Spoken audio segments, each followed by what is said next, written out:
Space నుంచి Sunitha Williams return ప్రక్రియ మొదలైంది. కొద్దిసేపట్లో క్రూ డ్రాగన్ హ్యాచ్ మూసివేత ప్రక్రియ పూర్తి కానుంది. ఆ వెంటనే అన్డాకింగ్ ప్రక్రియ మొదలు కానుంది. సరిగ్గా 10:15 అంతరిక్ష కేంద్రం నుంచి క్రూ డ్రాగన్ విడిపోనుంది.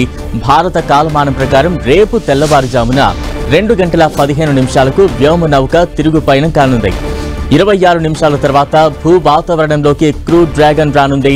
ఉదయం 3:27 భూమి మీదకు దిగనున్నారు Sunita Williams. Butch Wilmore Florida తీరంలోని సముద్ర జలాల్లో స్పేస్ ఎక్స్ క్యాప్సూల్ దిగనుంది.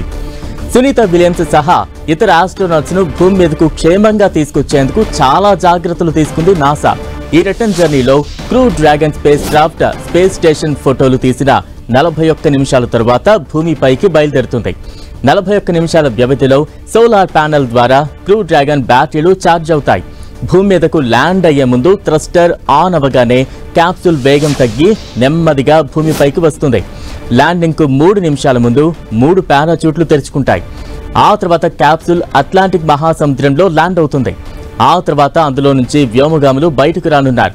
ఆ సమయానికి అక్కడ సిద్ధంగా ఉండే స్పేస్ ఎక్స్ టీమ్ ఆస్ట్రోనాట్స్ ను ఒక్కొక్కరిగా బయటకు తీసుకువస్తుంది. సునీత విల్మోర్ తో పాటు మరో 2 వ్యోమగాములు కూడా భూమి మీద అడుగు పెట్టనున్నారు. నాసా ఆస్ట్రోనాట్ నిక్ హౌగే, రష్యా అంతరిక్ష పరిశోధన సంస్థ రాస్కోస్మస్ కాస్మోనాట్ అలెగ్జాండర్ గర్బనౌ డ్రాగన్ క్యాప్సూల్స్ లో భూమికి చేరుకునున్నారు. ల్యాండింగ్ తర్వాత వారిని హ్యూస్టన్ లోని జాన్సన్ స్పేస్ సెంటర్ కు తరలిస్తారు. అక్కడ వారికి వైద్య పరీక్ష నిర్వహిస్తారు. దీర్ఘకాల అంతరిక్ష యాత్ర తర్వాత వారి శారీరక స్థితిని పరిశీలిస్తారు. భూ గురుత్వాకర్షణ శక్తికి తిరిగి సర్దుబాటు అయ్యేలా నిపుణులు వారికి తోడ్పాటును అందిస్తారు. వ్యోమగాములు భూమిపైకి చేరుకున్నాక గురుత్వాకర్షణ శక్తికి సర్దుబాటు చేసుకోవాల్సి ఉంటుంది. వారి శ్రేయస్సు దృష్ట్యా మొదట కుర్చీలో కూర్చోబెడతారు. ఈ 9 నెలల కాలంలో ఆస్ట్రోనాట్స్ స్పేస్ స్టేషన్ కు సహకారం అందించారు. క్రూ 9 తో కలిసి స్పేస్ వాక్, అంతరిక్షంలో మొక్కల పెంపకం సహా అనేక ప్రయోగాల్లో పాల్గొన్నారు. ఐఎస్ఎస్ కోసం మెరుగైన రియాక్టర్లను రూపొందించడానికి, చెక్క ఉపగ్రహాలను నిర్మించడానికి పరిశోధనలు చేశారు. చంద్రుడు, అంగారక గ్రహానికి వెళ్లే మిషన్లకు సిద్ధం కావడానికి అధ్యయనం చేశారు. మరోవైపు ఈ రిటర్న్ జర్నీ ముగిశాక రేపు ఉదయం 4:45 నాసా ప్రెస్ మీట్ పెట్టనుంది. ఈ రిటర్న్ జర్నీ ప్రక్రియ మొత్తాన్ని నాసా లైవ్ టెలికాస్ట్ చేయనుంది. వాస్తవానికి బుధవారం ఈ రిటర్న్ జర్నీ ఉంటుందని భావించిన దానికి 1 రోజు ముందే వారు వచ్చేస్తున్నట్లుగా నాసా ప్రకటించింది.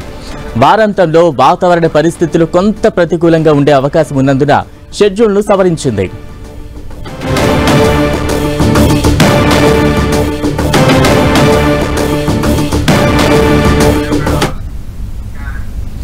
సుదీర్ఘకాలం అంతరిక్షంలో ఉండటం వల్ల ఆస్ట్రోనాట్స్ శరీరంలో వచ్చే మార్పులపై అనేక సందేహాలు వ్యక్తమవుతున్నాయి.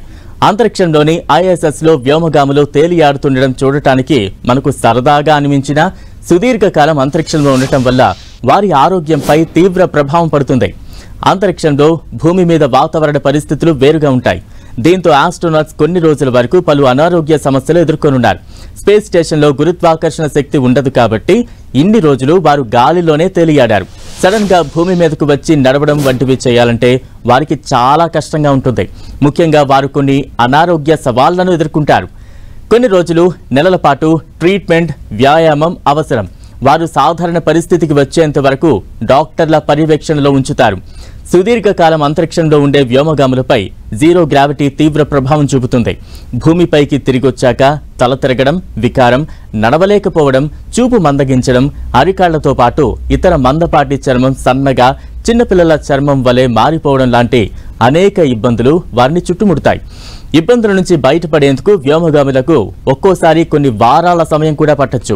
చెవి లోపల ఉండే వెస్టిబ్యులర్ అనే అవయవం మనం నడిచేటప్పుడు బాడీ బ్యాలెన్స్ గా ఉండేందుకు సహాయపడుతుంది. జీరో గ్రావిటీలో దీని పనితనం మారిపోతుంది. భూమిపైకి తిరిగొచ్చాక స్పేస్ సిక్నెస్ కారణంగా ఇది మెదడును గందరగోళానికి గురిచేస్తుంది. అంతరిక్షంలో గురుత్వాకర్షణ లేకపోవడం వల్ల కండరాల క్షీణత, ఎముకల సాంద్రత తగ్గుతాయి. అంతరిక్షంలో ఎముకలకు బరువు ఉండదు.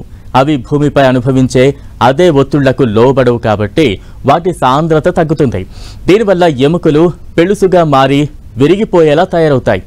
ఆస్ట్రోనాట్స్ భూమిపై ఉన్నప్పటిలా స్పేస్ లో కండరాలు కదిలించలేరు కాబట్టి కాలక్రమేణా వారి బలం తగ్గుతుంది. ప్రతి నెల 1% ఎముకల సాంద్రతను కోల్పోతారు. రోగ నిరోధక వ్యవస్థ కూడా తన కర్తవ్యాన్ని మరిచిపోయే ప్రమాదమూ ఉంది. నెలల తరబడి అంతరిక్షంలో గడిపారు కాబట్టి సునీత విలియమ్స్, బుచ్ విల్మోర్ల బాడీ బ్యాలెన్సింగ్, శరీర అవయవాల సమతుల్యత కదలికలను నియంత్రించే వ్యవస్థ సూక్ష్మ గురుత్వాకర్షణకు అలవాటు పడుతుంది. జీరో గ్రావిటీలో ఉన్నప్పుడు రక్తం సహా ఇతర ద్రవాలన్నీ శరీరం పై భాగంలో ఉండిపోయి ఉబ్బినట్టుగా కనిపించేలా చేస్తాయి. అంతరిక్షంలో శరీరంలోని ద్రవాలు పైకి కదులుతాయి. దీనివల్ల రక్త ప్రసరణలో మార్పులు వస్తాయి. తిరిగొచ్చిన వ్యోమగాములు భూమిపై నిలబడి ఉన్నప్పుడు తక్కువ రక్తపోటు, తల తిరుగుతూ ఉండొచ్చు. ఎముకల కదలికల్లో నొప్పి ఉంటుంది. గురుత్వాకర్షణ శక్తి లేకుంటే కండరాలు వేగంగా బలహీనపడతాయి. ఎముకలు భూమిపై కంటే చాలా వేగంగా కాల్షియం వంటి ఖనిజాలను కోల్పోతాయి. దీని ఫలితంగా ఎముకల సాంద్రత, కండరాల బలం తగ్గిపోతాయి. భూమికి తిరిగి వచ్చినప్పుడు ఇవి ఆరోగ్యంపై తీవ్ర ప్రభావాన్ని చూపిస్తాయి. కొంతమంది వ్యోమగాముల పుర్రెల్లో ద్రవం పేరుకుపోవడం వల్ల వారి కంటి చూపులో మార్పులు సంభవిస్తాయి. ఇది కంటి ఆకారాన్ని ప్రభావితం చేస్తుంది. Space flight associated neuro ocular syndrome అని పిలువబడే ఈ పరిస్థితి అస్పష్టమైన దృష్టికి కారణమవుతుంది. భూమి గురుత్వాకర్షణ శక్తికి అనుగుణంగా వారి శరీరం మారాలంటే రోజులు లేదా వారాల టైం కూడా పట్టొచ్చు.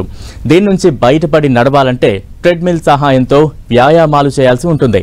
అంతరిక్షంలో క్రమం తప్పకుండా వ్యాయామం చేసినప్పటికీ వారు బలహీనతను అనుభవించవచ్చు. పూర్తి బలాన్ని తిరిగి పొందడానికి కొంత టైం కూడా పడుతుంది. మరోవైపు అంతరిక్షంలో వ్యోమగాముల దినచర్యపై చాలా మందికి ఆసక్తి నెలకొంది. అంతరిక్షంలో వారి దినచర్య ఎలా ఉంటుంది, అక్కడే ఉండిపోతే వాళ్ళు ఏం చేస్తారు, వాళ్ళు ఏం తింటారు, తాగడానికి నీళ్లెలా వస్తాయనేది చాలా మందికి సందేహాలు కలిగిస్తాయి. స్పేస్లో జీరో గ్రావిటీ వల్ల ఆస్ట్రోనాట్స్ కండరాలు, ఎముకలు బలహీనపడతాయి. దీంతో వారు ఆరోగ్యంగా ఉండేందుకు రోజు వ్యాయామం చేస్తారు. స్పేస్లో నాసా రూపొందించిన ప్రత్యేక జిమ్లో సునీత, విల్మోర్ వ్యాయామం చేస్తారు. స్పేస్లో నీరు దొరకదు. దీంతో వ్యోమగాములు తమ చెమట, మూత్రాన్ని రీసైకిల్ చేస్తారు. రీసైకిల్ చేసిన మూత్రాన్ని తాగునీరుగా మార్చుకుంటారు. ప్రస్తుతం సునీత, విల్మోర్ 9 నెలలుగా స్పేస్లోనే ఉన్నారు. అయితే వీరి దగ్గర తగినంత ఆహారం, నీరు ఉన్నట్టు తెలుస్తోంది.